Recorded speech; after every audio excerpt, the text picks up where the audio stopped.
They called it 23 Days in Hell. In the blistering summer of 1970, as the Vietnam War seemed to inch toward its long-awaited end, one of its fiercest and most overlooked battles was just beginning.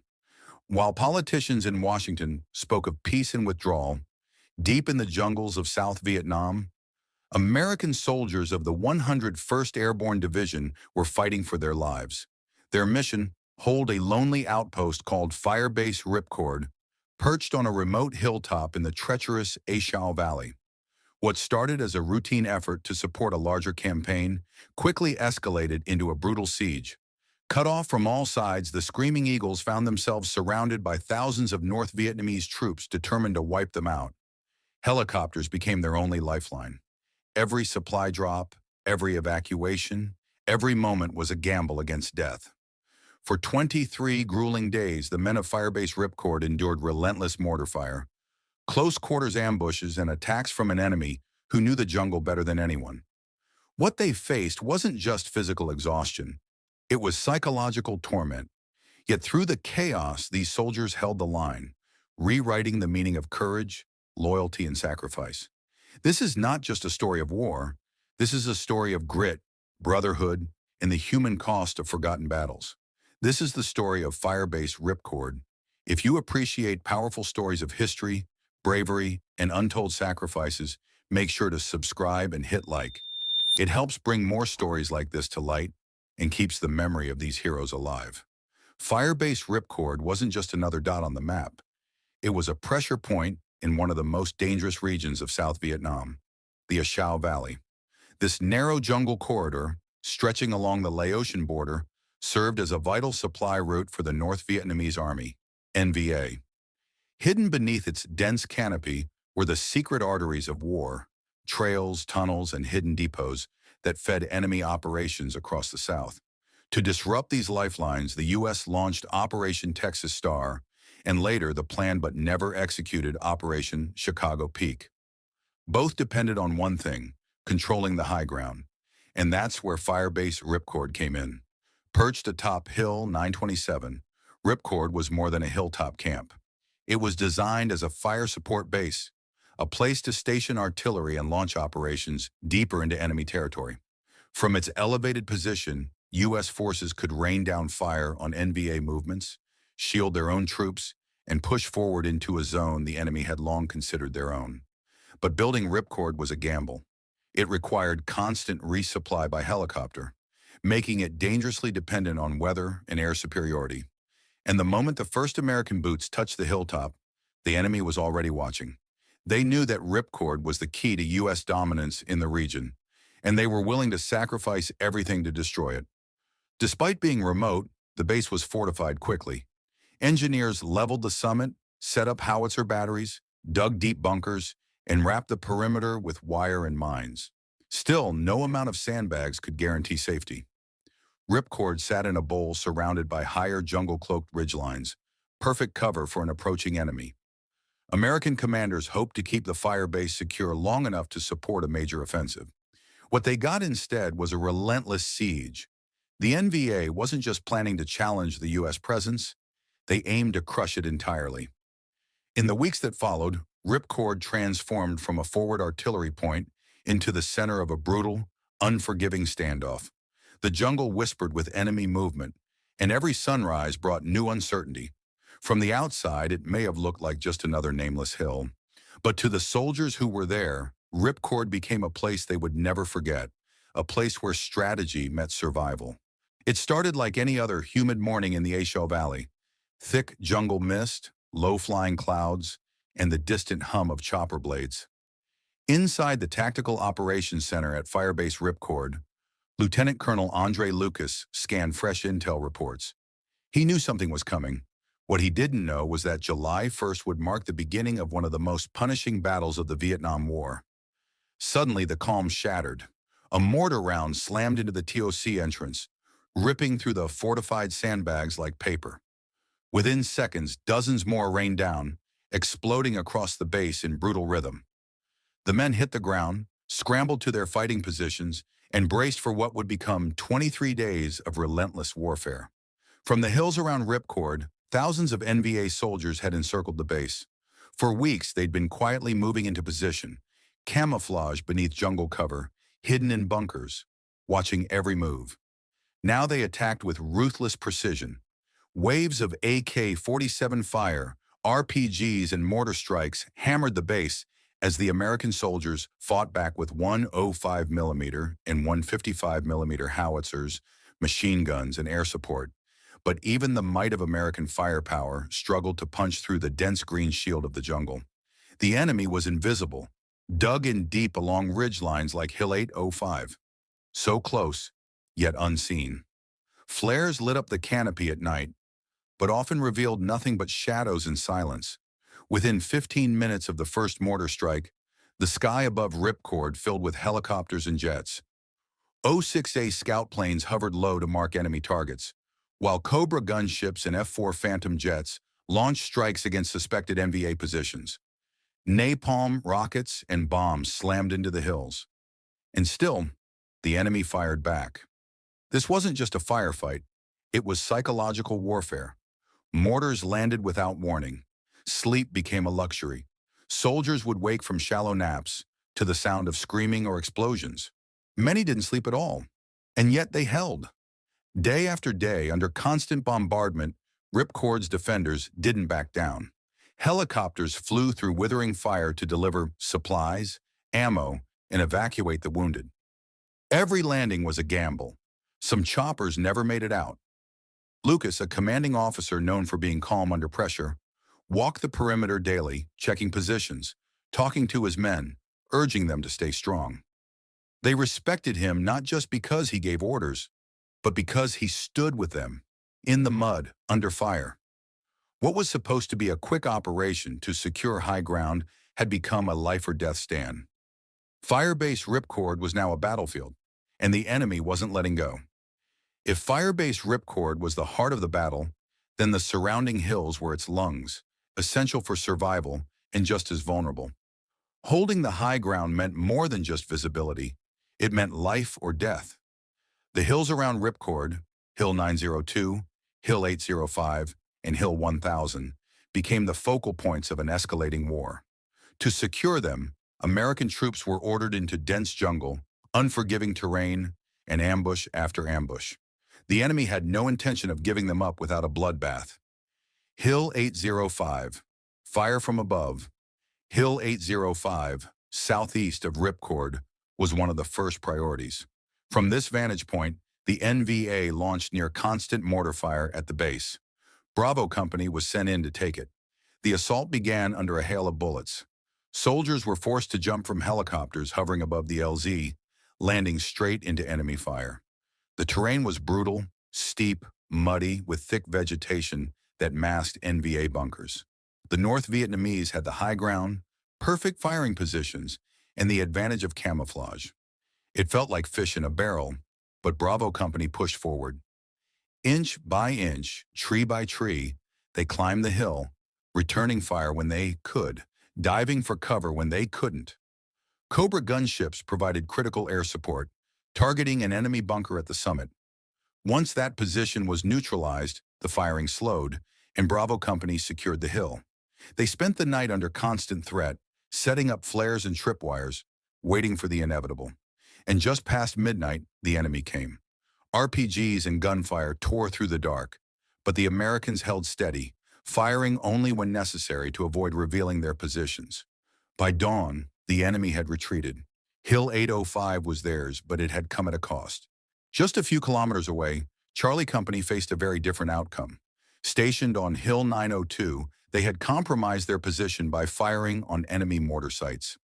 Expecting a counterattack, Captain Hewitt requested to withdraw and reposition. Lieutenant Column Lucas refused. The hill, he said, was too strategically important. That night, disaster struck. NVA sappers, stripped down and covered in charcoal for camouflage, crept silently through the perimeter. Poorly dug foxholes and lax defensive positions left the company vulnerable. Chaos erupted as the sappers attacked key positions, including the command post. Captain Hewitt was among the first killed. Under fire from all sides, Charlie Company fought through the night in confusion and terror. When morning broke, The true cost was visible. 7 men dead, many more wounded. The hill was held, but barely. The price of that decision echoed through every surviving man. But the fiercest and most prolonged fighting would be for Hill 1000, northwest of the base. This hill was a constant source of NVA fire. Mortars, 51 caliber machine guns, and psychological pressure. On July 6th, a recon team led by Sergeant Granberry was sent to scout enemy positions. They moved slowly, listening for mortars, staying low. When they located the NVA sites and requested artillery fire, command instead ordered them to attack. It was suicidal, but orders were orders. The team crawled toward the enemy. When they were spotted, RPGs lit up the jungle. Nearly every man was hit. The radio was down. Granberry, wounded, ran through gunfire to find Delta Company for backup. Assistant team leader John Schnar carried a severely wounded comrade on his back as the team fell back down the slope. It was a miracle they made it out alive. The next day, Delta Company replaced them and tried to take the hill. Private Michael Grimm was killed instantly by a sniper. From then on, it was a storm of machine gun fire from well-concealed bunkers. Captain Riso fought like hell, using grenades and his shotgun to lead the charge. But without air support and no clear targets, they were pinned down. Command demanded a second assault. Riso refused. His men were exhausted, their ammo low. He knew they'd be wiped out if they tried again. Lieutenant Colonel Lucas disagreed and relieved him of command, accusing him of cowardice. A new plan was drawn for July 8th, a two-pronged attack involving Charlie and Delta companies. But Charlie had only 30 men and Delta barely 50. The plan fell apart almost immediately. Charlie advanced first and took the full brunt of enemy fire while Delta stalled behind. The jungle echoed with gunfire and screams. Captain Wilcox led a charge across an open saddle, just 15 seconds long, ending in more dead and wounded. Exhausted and furious, Wilcox dragged his wounded down the hill only to find Delta soldiers relaxing below. One of his sergeants, Berkey, snapped, nearly firing on a fellow American. It was a moment that showed just how deeply the strain of this battle was affecting the men. Wilcox later refused to carry out another attack. For that, he too was relieved of command. But many believed his decisions saved lives. The hill remained in enemy hands. A final assault on July 12th failed again. Soon after the brass gave up, Hill 1000 had cost too much, and still it wasn't theirs. In every war, leadership is tested under fire. At Firebase Ripcord, it was forged in it. Surrounded, outgunned, and under siege for over 3 weeks, the men of the 101st Airborne Division needed more than tactics. They needed courage, clarity, and someone willing to stand shoulder to shoulder with them in the mud. For better or worse, the decisions made in those days would shape not only the battle, but how the soldiers viewed their leaders and themselves. At the center of it all was Lieutenant Colonel Andre Lucas, the commanding officer of the 2nd Battalion, 506th Infantry. Calm, composed, and relentless in his dedication to his men, Lucas was everywhere. He didn't lead from a safe desk. He walked the perimeter, checked foxholes, encouraged exhausted troops, and directed fire missions under live attack. When shells fell, he didn't duck. He moved faster, shouting orders, keeping chaos at bay. His commitment came at a price.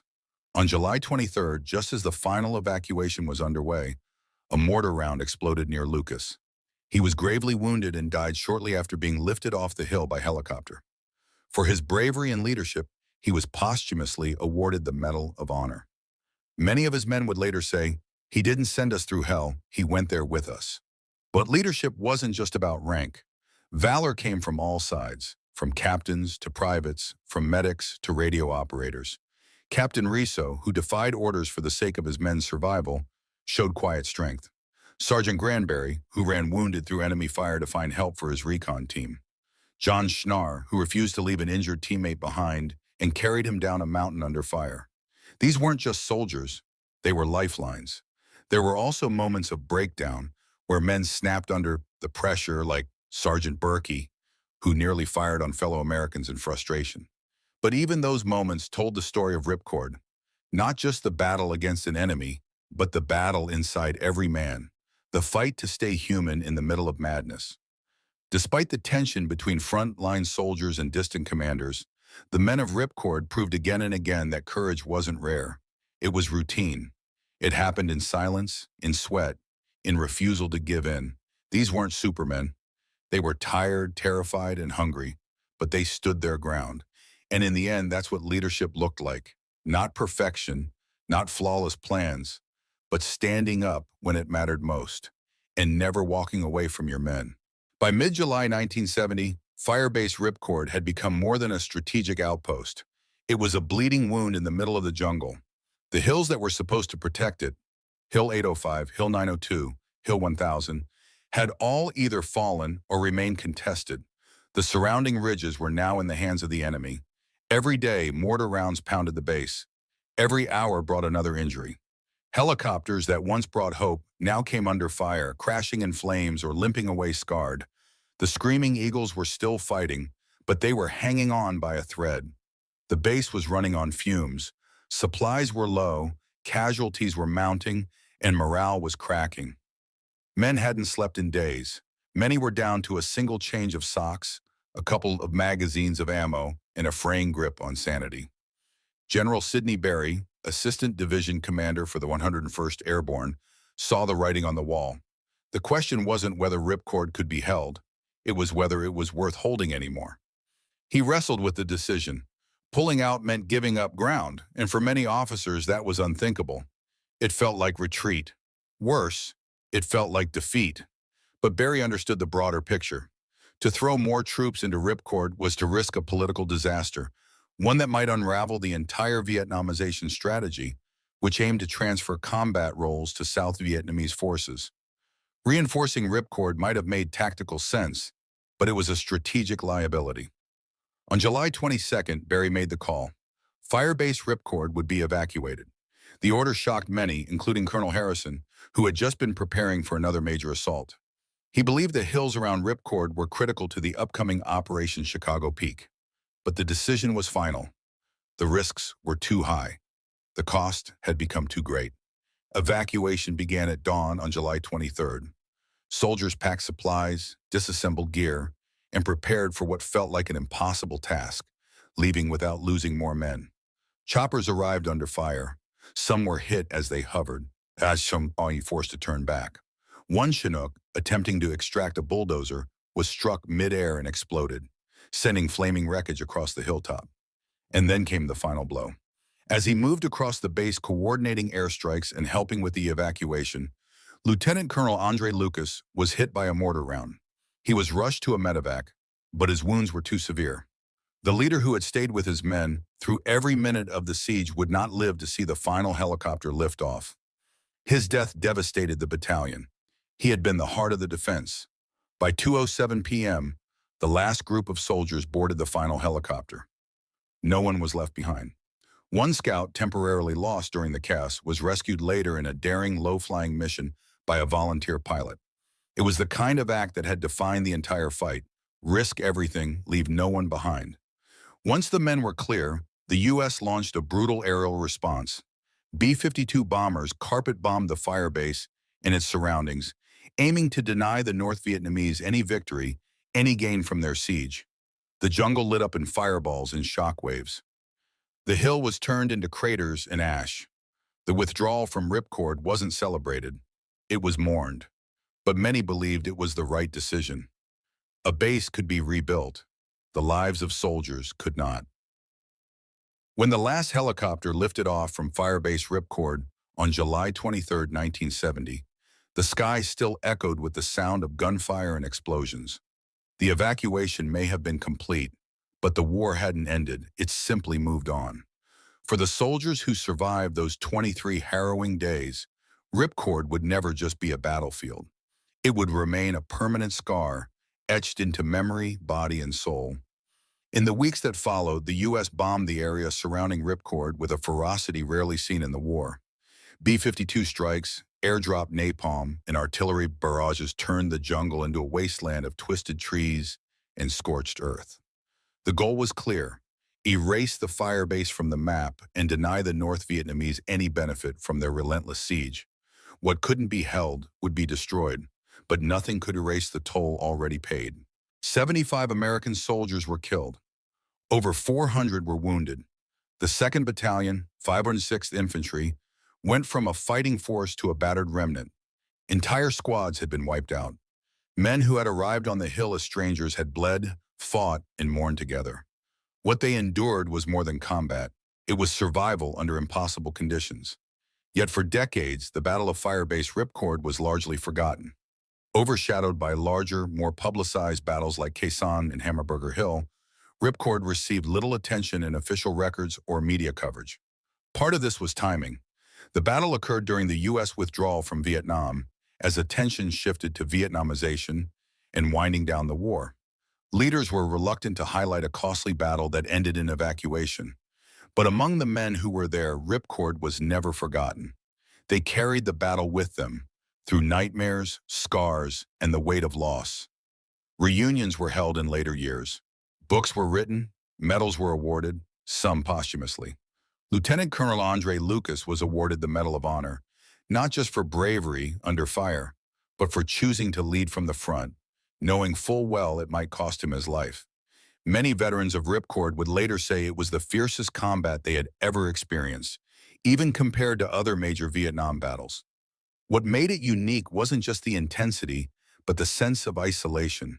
A base completely surrounded, supplied only by air, left to hold its ground against impossible odds. Over time, Ripcord's story began to surface. Military historians, veterans, and documentarians helped bring the battle back into the public eye. It became a symbol not just of sacrifice, but of resilience, of ordinary soldiers doing extraordinary things when no one was watching and no help was coming. In many ways, the Battle of Ripcord came to represent the Vietnam War itself. Brave men caught in a political storm, sent to fight for hills with unclear meaning, and asked to give everything for objectives that shifted with every passing week. But their courage was real. Their endurance was legendary. And though Ripcord fell, the Screaming Eagles never broke. They fought until the final shot, lifted each other out of hell, and carried the weight of that hilltop with them for the rest of their lives. It was the last major battle between U.S. and North Vietnamese troops. After Ripcord, the war changed, the pace slowed, the focus shifted. But for those 23 days in the summer of 1970, the A Shau Valley burned with a fire that would never be forgotten.